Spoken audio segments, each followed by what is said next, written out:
Me dieron la fecha de noche, que era el 3 de noviembre, el primer encuentro, y me mostraban en colores, en una forma dimensionada, a dónde tenía que dirigirme y cómo se llama la laguna, al norte de Bogotá, entre 80 y 90 kilómetros al norte.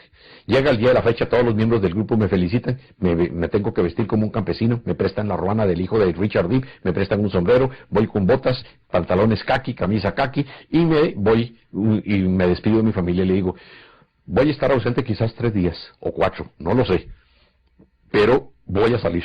Tengo que hacer algo muy urgente. Y mi esposa hizo así, se quedó y no me comentó nada, pero nada, ni una palabra. Me voy, agarro un bus intermunicipal y me dirijo hacia el norte, un departamento que se llama Boyacá, en Colombia. Llegué hasta el sitio donde debía estar, cuando de pronto yo miro para todos los lados, oigo los grillos, oigo las ranas, oigo el viento, todo eso. De pronto oigo un ruido que sale. Y se van así las dos naves, salen de la laguna. No vi cuando salieron porque los árboles no me dejaron ver, pero vi cuando iban así, iban chorreando agua las dos. Y entonces se estabilizaron y empiezan y pasan por encima como a 200 metros de altura de mi cabeza. De pronto, una se adelantó más. Tenía como un halo alrededor y proyectó 2 haces perpendiculares y por cada uno venía como entre un óvalo una persona. Yo vi que venían tomados así, las manos aquí contra las piernas, y venían. De pronto ya los árboles no me dejaron ver cuando llegan a tierra. Los veo donde vienen caminando entre los árboles en el bosque, y los veo donde vienen, y veo yo que hay una luminosidad alrededor de ellos. Veo que son humanos, vienen con trajes ajustados, luces aquí en el cinturón, tienen capacete, guantes como color naranja, y botas igual del mismo color. Se me acercan y se quedan como a 4 metros y yo siento un poquito de temor y reculo un poco y pego la espalda contra un árbol y me quedo con las manos así. Y entonces oigo una voz que me dice, Enrique, somos incapaces de hacerte daño, cálmate. Entonces yo le digo que sí, que estoy oyendo. Entonces dice, me voy a acercar. Entonces uno se quedó lento, caminó, y el otro se acercó más y se quedó así como estamos nosotros, a esa distancia. Se acercó y me tocó con la mano. Y sentí una sensación de paz y seguridad en ese momento asombrosas. Entonces me dice, físicamente humanos, 1,80 m, 1,85 m, podían pensar en algún momento, pero no 1,80 m más. La mirada no podía verle porque el capacete, pero cuando él se acercó, sí le vi los ojos.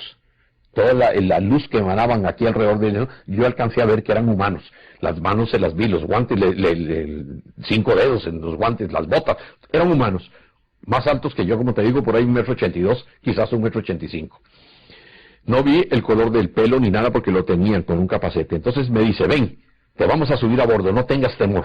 Entonces yo me voy detrás de él, llegamos a un claro del bosque y me dice, párate así. Y entonces veo donde viene la nave, se pone encima de mi cabeza y tira un rayo de luz, como 1 metro alrededor mío. Entonces veo yo que las piedras y las hojas y todo empiezan a saltar alrededor mío, y de pronto me despego del piso y me quedo como a 10 centímetros del suelo y me quedo como balanceándome así, y de pronto empieza como una absorción y siento donde voy como miles de alfileres en el cuerpo y en la cabeza que me pican y no puedo rascarme. Voy 20 metros, 30, 40, 50 metros y muevo nerviosamente la mano derecha y siento que la luz es sólida como tocar vidrio. ¿Y qué es eso tan raro? Cuando la pasaron, cuando la proyectaron era luz, ahora es sólida. Y voy subiendo, me dio la impresión que eso era como una especie de ascensor, ¿no? Y veo yo a los 40, 50, 60 metros, hubo un momento en que pensé, dije yo, Dios mío, si me sueltan me mato, voy a más de 60 metros de altura, y yo veía la laguna ya entre él, ¿no?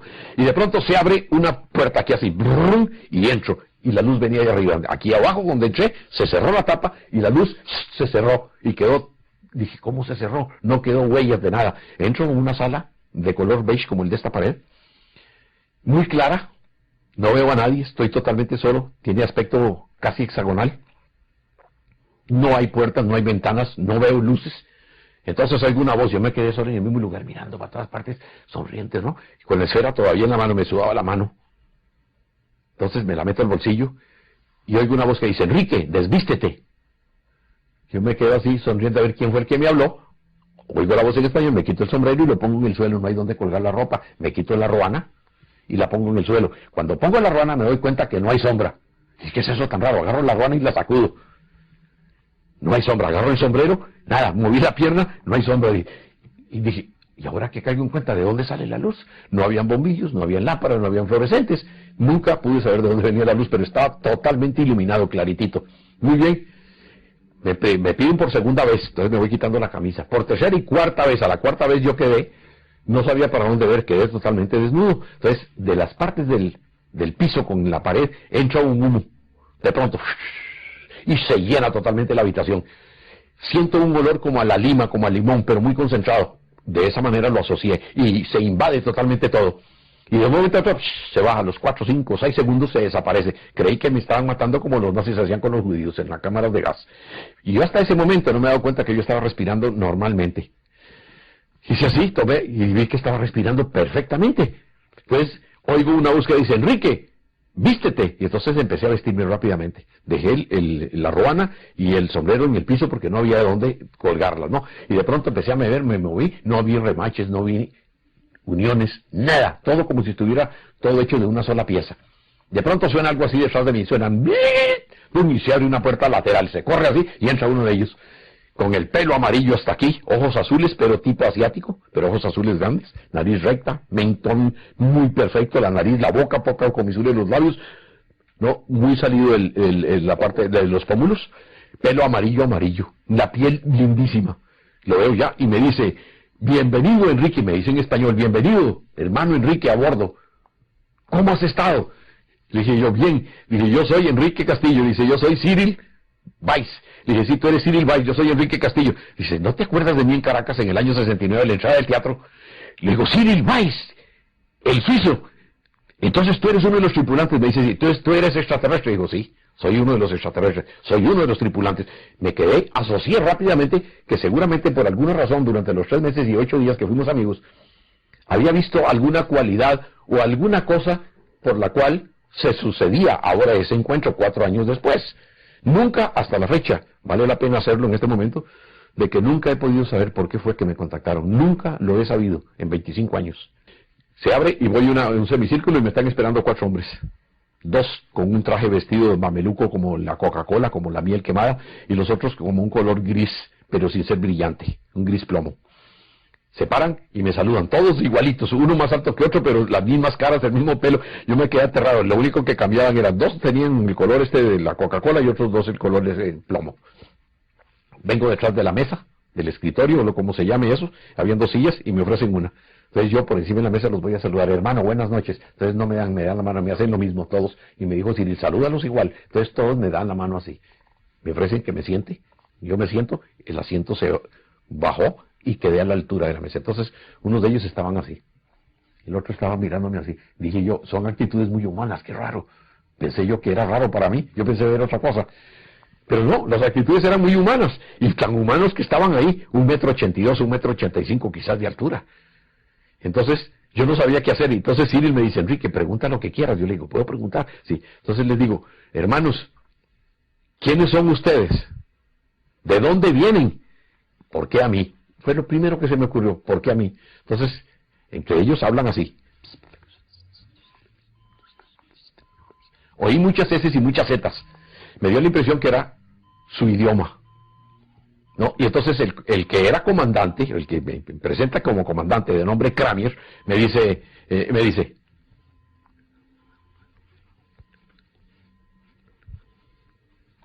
se pone las manos otra vez así, oigo en mi cerebro, en español, que me dice, nosotros venimos de un sitio que ustedes llaman las Pléyades. Nosotros emprendimos el vuelo hace millones de años para llegar aquí. Entonces cuando yo oigo eso, le digo, disculpe hermano, pero no le entendí. Usted me dice que viene de un sitio que se llama las Pléyades. ¿Dónde es eso? Dice, entonces dice otra vez. Me dice, ustedes también llaman las 7 cabritas. Le dije, sí, eso sí, yo recuerdo que mi papá lo nombraba. Pero eso está lejísimos de aquí, ¿cómo han hecho para venir? Entonces me dice,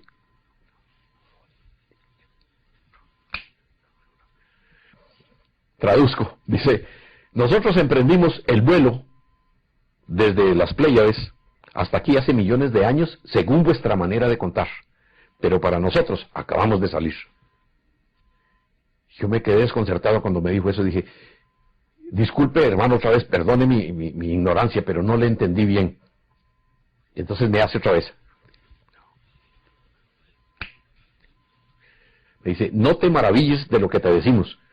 Para ustedes, nosotros estaremos volando en el espacio hace millones de años, cuando en este planeta no había todavía condiciones de vida inteligente.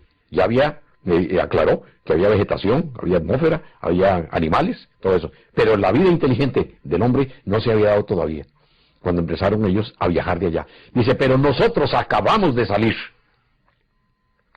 Entonces, le digo yo, esto tiene que ver con la teoría de la relatividad y de los campos unificados del doctor Albert Einstein. Y me dice, exactamente eso es, pero que esa teoría tenía que ser modificada 3 veces para que fuera funcional. Eso me lo dijeron. De acuerdo a los datos que yo tengo, yo sé que le han hecho 2 modificaciones. Y que tal vez el doctor Stephen Hawking quiere hacer una que llaman la teoría de la unificación. El de que está en Cambridge, ¿no? Bien. Entonces, yo me quedé pensando en el asunto. Le dije, muy bien. Entonces, lo otro que yo pregunto, ¿por qué a mí? Entonces me dice, así, me señala con el dedo y me dice, tú sabes por qué. Esta es la hora que yo no sé. A mí me dio vergüenza preguntar en ese momento qué fue por qué era, porque él me dijo que yo sabía.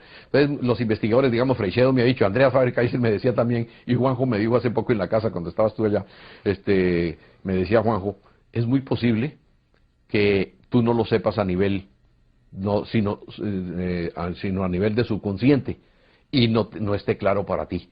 Y bueno, hasta ahora han pasado 20 y pico de años y no sé exactamente por qué fue. No, una vida anterior. Puede ser, exacto. Algunos han pensado en eso, de que tenga que ver con algo de reencarnación. Pero como yo quiero saber exactamente, y eso es una conjetura, es una especulación, no, puede que sea así, pero también puede ser que no sea por eso. En todo caso, no lo he podido saber. Entonces él me dijo eso y ahí terminó todo. Empezó el diálogo de muchas cosas.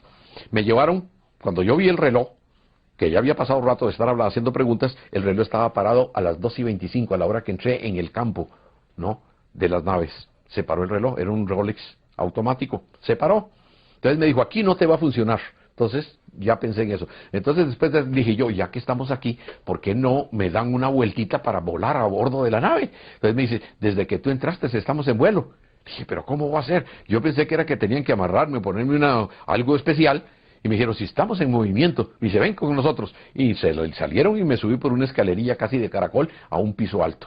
Y habían otros hombres ahí trabajando. Vi, cuando llegaron, miraron, saludaron así nada más y siguieron haciendo sus menesteres. Vi que salieron unos mapas de las paredes, vi colores como color sepia, vi la Vía Láctea, pero de una manera totalmente diferente a como yo he visto las fotos de aquí.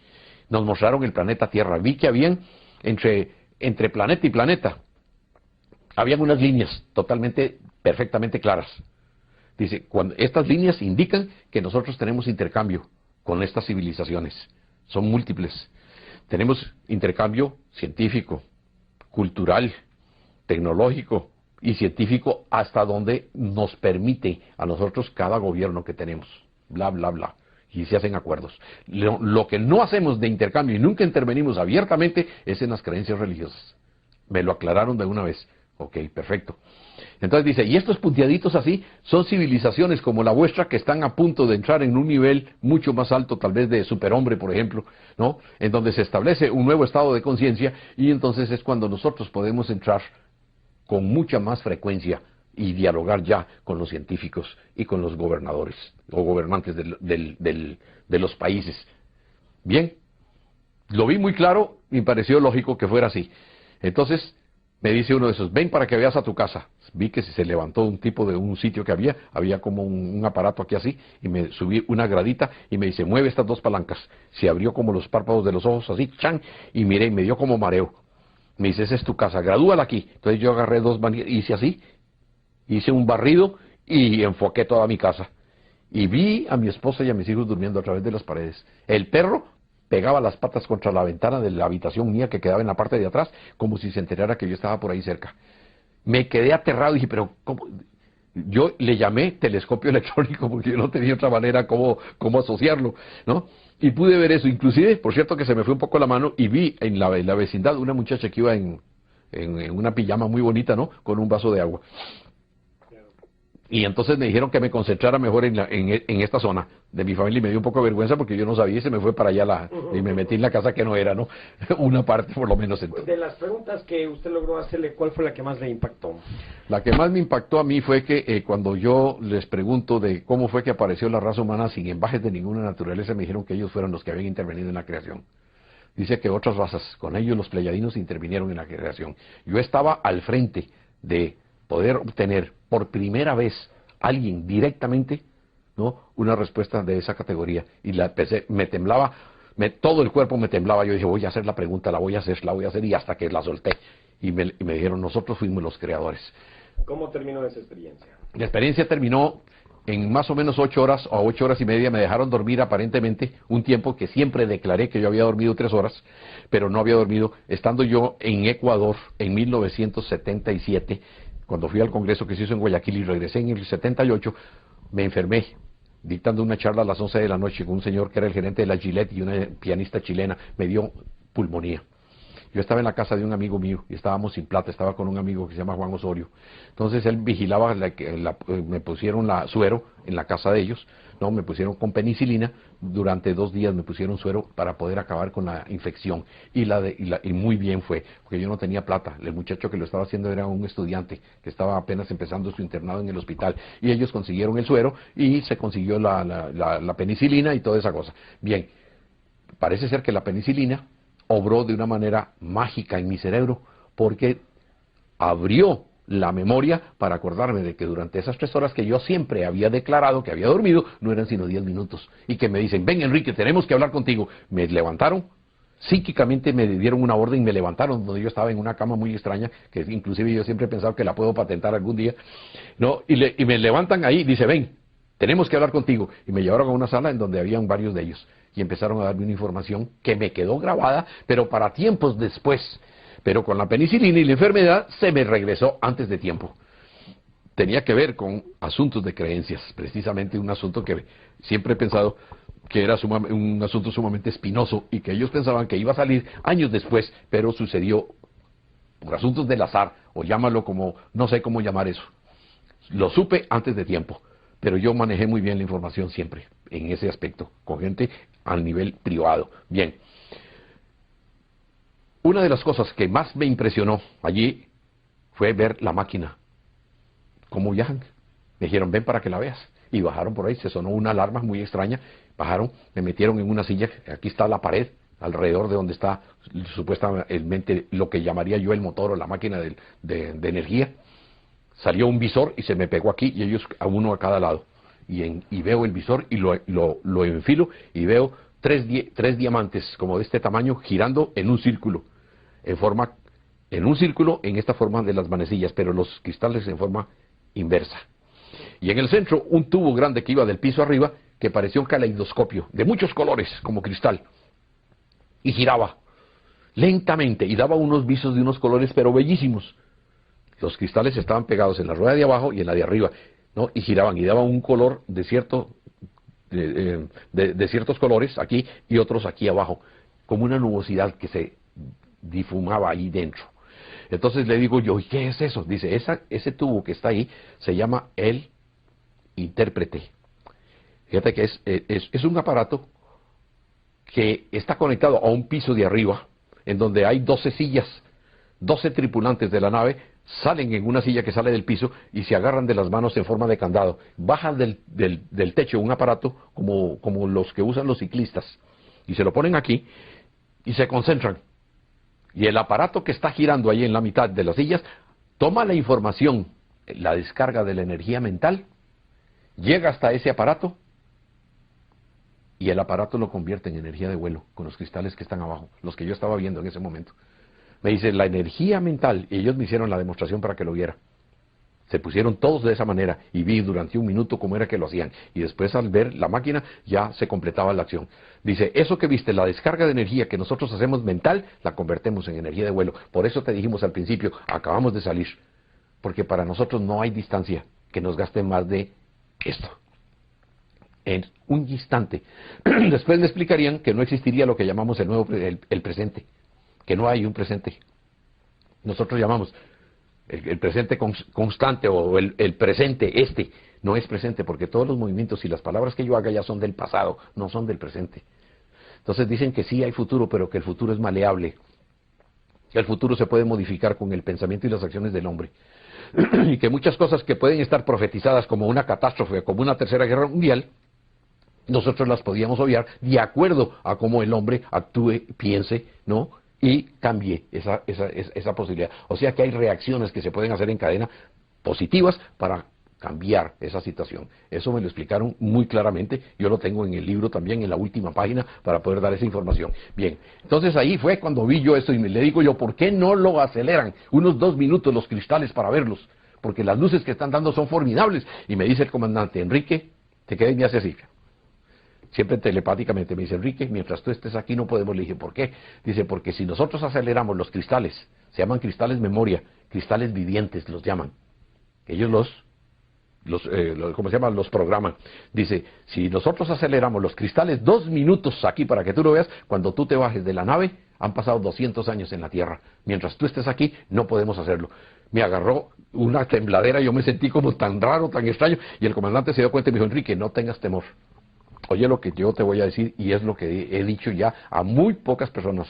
Al último que se lo dije, en total confidencia, fue al doctor Richard F. Haynes, que es lo siguiente. Dice, yo doy las órdenes a la nave mentalmente mediante unos impulsos de los que yo domino y controlo. Esos impulsos los recibe aquí la máquina y la máquina obedece y se va a donde yo le digo. O sea, por ejemplo, para dar una idea, me puse yo a pensar, 40 grados norte, latitud tal, y la máquina se va para allá. ¿Quién sabe cómo será que lo hacen en el espacio? Pero estoy dando una referencia para poder pensar cómo puede ser eso. Entonces ellos me dijeron eso, que eso era absolutamente cierto. Y cuando puse la mano en la pared así para verla para adentro, sentí una sensación rara y solté la mano, la retiré, y yo creo que ellos se dieron cuenta. Y después la puse otra vez lentamente, empecé a tocar, porque lo que sentí fue piel humana en la nave, la pared. Era como tocar piel, el mismo calor, la misma sensación de cuando tú tocas a alguien. Igualito, igualito fue. Me quedé sorprendido, se me quedó el asunto grabado, no pude preguntar de nada, pero eso sí me dijeron, Enrique, si nosotros aceleramos, han pasado 200 años aquí y aquí para nosotros, para ti, 2 minutos nada más. Nosotros cuando venimos a visitar aquí, tenemos que poner, dice, nuestros relojes, por decirlo de alguna manera, al tiempo de ustedes, para poder saber qué es lo que está ocurriendo con el tiempo que tienen ustedes para medir aquí en el planeta. ¿Cómo se produce el retorno a su casa de esa experiencia? Bien, cuando ya ha pasado todo esto y estoy ya con alguna información al respecto, me dan algunos duró informes. ¿Cuánto tiempo? 8 horas a 8 horas y media. Me sueltan quizás entre las 5 y las 5 y media de la mañana. Me sueltan por el mismo lugar, bajo, en la misma forma, agarro mi ruana y agarro mi sombrero y me dicen, hasta pronto, Enrique, volveremos a contactarte. Me han llevado antes de eso para que vea dónde va a ser el segundo encuentro dentro de 15 días. Va a ser el 18 de noviembre. Esto fue el 3 de noviembre de 1973, 8:25 de la noche. Me sueltan allí y yo los saludo donde veo, seguramente creo que me están viendo y se van. Ya no era sino una nave, ya no eran 2. En ese momento me deja una solo y se va. Entonces yo me quedo ahí porque todavía estaba oscuro. Y entonces vi que el reloj empezó a funcionar. Entonces lo dejé quieto, no lo moví. Y calculé, como era a las 8:25 que estaba parado, ¿no? En el momento en que salió el sol, calculé yo que desde el momento en que me habían dejado al momento que salió el sol, había pasado más o menos 1 hora y media, algo así. Entonces yo calculé, por el momento del reloj y la salida del sol, en que yo había estado entre 8 horas y 8 horas y media a bordo de la nave. De ahí empecé a encaminarme ya, regresando, dije yo debía haber insistido para que me hubieran dejado la esfera, me la habían pedido, quiero llevar una prueba de lo que pasó, no pude hacer nada de eso, me subo en un bus intermunicipal, van un poco de gente campesina, indios que huelen muy feo por otra cosa, pero yo en ese momento me parecía que olían divinamente sabroso. Estaba pensando yo en un mundo sin fronteras, en un mundo donde todos los seres humanos fuéramos hermanables, donde habría fraternidad, donde no habrían problemas por religiones ni por creencias, los sistemas políticos se acabarían, viviríamos en un éxtasis continuo. Yo todo pensé de todo, dije, es perfectamente válido y posible. Entonces yo salí de ahí con el alma renovada, el espíritu totalmente nuevo, con una alegría indescriptible, y desde ahí en adelante pues mi vida cambió totalmente. Después vino la separación de mi esposa conmigo, creyendo que yo estaba loco, los hijos míos también. Los amigos se me cambiaban de acera, decían, pobre Castillo, se le corrió la teja, está mal. Todas esas cosas me tocó vivirlas a mí. Y gente que llegaba a decirme que yo era un charlatán, un mentiroso, un descarado. Cuando fui a Venezuela, la gente decía que yo era un colombiano vivo que quería sacarle la plata a los demás. Llegaron las primeras investigaciones, Fabio Serpa fue el primero que llegó. Después me investigó Salvador Freixedo. Después Andreas Faber-Kaiser. Vino al doctor Francisco Aniceto Lugo, un sabio venezolano. Estuve con él y me hizo preguntas porque él estaba ciego ya. Y duré muchas horas con él hablando y haciendo él preguntas para hacer una investigación pormenorizada. Llegó a la conclusión final con varios amigos de que el caso mío era espectacular. Dice, no conozco otro caso igual. Y con el tiempo, pues en la forma como yo me comporté y los otros 4 encuentros que fueron después, posteriormente, en menos de 3 años, y toda la información que me dieron, cuando llegaban tal vez a buscar algún charlatán o algún mentiroso, los investigadores resultaban grandes amigos míos. Entonces, por eso fue que adquirí, en cierta medida, modestia aparte, credibilidad, background con los investigadores a nivel mundial. ¿Esta experiencia se dio de qué año a qué año? ¿Cuántas veces se repitió? Mira, de 1973 a 1976. El 17 de febrero me llamaron por teléfono a mi oficina, estaban en la ciudad o intervinieron el teléfono, no sé, pero me dijeron que terminaba todo. Y ahí terminó, me dijeron, ¿por qué? Enrique, ¿Usted no hizo la pregunta por qué? Sí, sí lo hice, sí le pregunté y ¿Qué me le dijeron, dijeron? dicen, Enrique, dice, nosotros hemos cumplido con un trabajo muy específico. No me dijeron misión de nada de eso, me dijeron con un trabajo muy específico. Nosotros vinimos a darte una determinada información y lo hemos hecho. Sabemos lo que has emprendido, dice, y nosotros todos aquí deseamos que tengas éxito. Se terminan por el momento todas las comunicaciones, tanto telepáticas como físicas. Si algún día necesitaremos de ti, sabremos dónde ubicarte. Hasta pronto, amigo. Y ahí terminó, no dijeron ni buena suerte ni nada de eso. Telefónicamente. Telefónicamente. Entonces yo me quedé temblando, me agarró una cosa rarísima, ¿no? Y casi que caigo en el fanatismo, porque yo creí que era que yo había utilizado mala información de alguna manera, porque yo tuve que empezar a cobrar mis conferencias para poder vivir, porque yo ya no tenía la empresa, yo ya no tenía formas de vivir, y me había dedicado de tiempo completo. Cuando ellos me dijeron eso, ellos sabían que yo me había dedicado exclusivamente a divulgar lo que me pasó, y que los extraterrestres están aquí en la Tierra y que no estamos solos. Eso fue lo que yo consideré mi apostolado, no fue una misión. Yo siempre he dicho y sigo diciéndolo, que yo conozco a muchos de los grandes contactados de todas las épocas y todos tienen una misión de salvar a la raza humana. Yo soy el único desgraciado, ¿no?, de los contactados, que soy un paria, porque a mí no me pusieron ninguna misión. Y yo fui el que tomé la decisión, por mi propia cuenta y riesgo, de un apostolado y contarle al mundo lo que me pasó a expensas mías, única y exclusivamente. No es mi misión. ¿Cuál es la prueba más rígida que los investigadores del fenómeno OVNI han realizado de su experiencia? Yo estoy convencido hasta esta fecha, que fue la del febrero de 1974, cuando llegaron unos miembros aparentemente, en ese momento yo no sabía quiénes eran, pero llegaron de la embajada americana con un muchacho que hablaba español e inglés y los otros hablaban muy malo el español y me conminaron a que aceptara una invitación para ir a Washington, para poder someterme, ya que el periódico habían hecho mucho escándalo y la prensa y la televisión, y le dije que sí, que era cierto. Entonces dice, usted estaría voluntariamente, lo haría, no tenemos ningún problema. Si usted dice que no, no hay ningún problema. Le dije, no, yo quiero ir, porque mucha gente me dice que soy un farsante, tengo problemas con mi esposa. Yo no sabía que ya en abril, 2 meses después de esa experiencia en Washington, mi esposa me dejaría, nos separaríamos, pues, de común acuerdo. Voy a Washington, me someto al pentotal, eso era de la verdad, detector de mentiras, o polígrafo y hipnosis regresiva de 5º grado. Creo que yo fui uno de los primeros de los del fenómeno OVNI que se sometieron a una regresión. ¿En qué año fue esto? 1974, en febrero. Nunca pude precisar exactamente la fecha, pero sé que fue para finales de febrero. ¿Esa conclusión fue oficial o no? Debe, porque era la manera que, era la única forma como yo reaccionaba. Ya. Eso podemos hablar más o menos. No, ¿cuántos mensajes usted ha recibido hasta el momento? Estaba en lo de Washington, para que no quede cortado. Ah, sí, a ver. Sí, sí. Ya, entonces, ¿era oficial esta investigación? La investigación para los que me llevaron a mí fue totalmente oficial, porque vi muchos miembros de la CIA, y seguramente habían del FBI también, y vi militares. Y habían 2 médicos que después el doctor Jimmy Hurtak me dijo que habían muerto en unas extrañas circunstancias. Yo no puedo decir más de él, pero él lo dijo y él lo tenía en su Biblia, el doctor Jimmy Hurtak, marcado los 2 nombres de los 2 médicos que, juntamente con una enfermera que se llama Eva Dulin, no hicieron las pruebas conmigo. Y lo más probable es que ellos sí tuvieran todos los datos. La enfermera, que no creía mucho, se reía cuando me oía hablar, después terminó convencida, después de que participó de las pruebas que me hicieron, y los resultados me dijo, don Enrique, estoy aterrada, me hablaba en español. Dice, ella era seguramente de origen, creí yo que era al principio como cubano, más bien creí al final que era puertorriqueña, por su forma de hablar.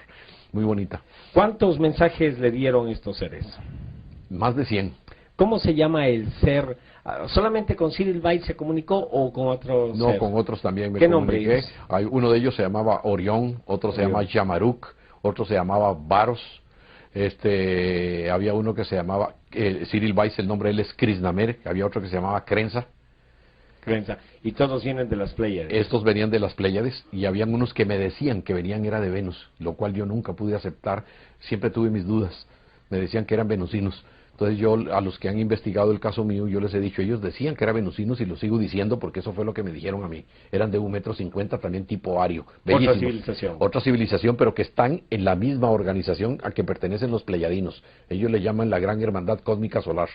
Bien, pero yo he pensado siempre, para poder dar una explicación un poquito más, menos tirada de los pelos, es de que sí son venusinos realmente, pero que tuvieron que abandonar Venus por alguna razón hace, diga usted, 10.000 años, por ejemplo, y se fueron a una luna de Júpiter, por ejemplo. Y que entonces ellos desde allá vienen para acá y visitan, y siguen siendo venusinos. Yo soy costarricense, yo nací aquí en Costa Rica, pero mucha gente cree que soy colombiano porque he vivido 28 años en Colombia, ¿no? Pero yo soy costarricense, ¿ves? Y entonces los venusinos seguramente, yo doy esa explicación, ellos se fueron de ahí, pero siguen siendo venusinos, ese es su hogar, su casa. Y por las razones que sea, que ya no se alberga vida allá, por lo que haya sucedido, viven en otras partes esperando regresar pronto seguramente a su planeta natal. Eso es la explicación que yo tengo, no tengo otra válida.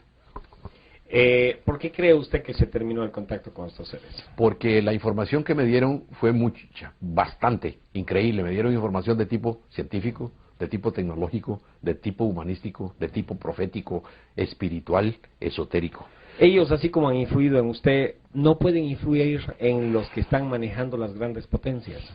Eso sería tal vez muy fácil para ellos hacerlo, pero parece ser, todo indica de que los planes que ellos tienen no es de actuar de esa manera, nunca lo han hecho así.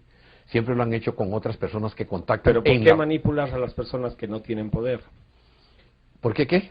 Manipular para bien o para mal, pero manipular a personas que no tienen poder. En este cambio, usted no tiene el poder de cambiar una sociedad. Así es. Pero tal vez Clinton lo podría hacer, y si ellos contactarían directamente a Clinton, a lo mejor habría una reflexión más profunda. Esa es una pregunta que me han hecho a mí muchísimos investigadores muchísimas veces.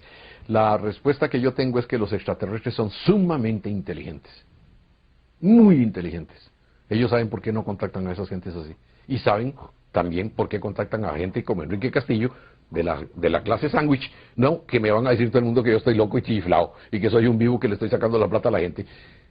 Puede ser que ahí precisamente es donde esté la clave de todo esto. Yo lo he estado dándole vuelta durante años, a ver por qué eso, porque yo mismo lo he dicho y lo he pensado, y lo he dicho y en mi libro lo digo. ¿Por qué no aterrizan en la Casa Blanca? ¿Por qué no aterrizan en la Plaza Roja de Moscú? ¿Por qué no se dejan ver y de una vez salimos de este problema de jugando a las escondidas? Eso lo he dicho yo. ¿Por qué a Enrique Castillo no le dan la forma de hibridar el trigo y el maíz y calmarle el alma al mundo de todos los niños que se mueren de hambre? O que me den para curar el cáncer en esa época, que no estaba el SIDA todavía, como está ahora.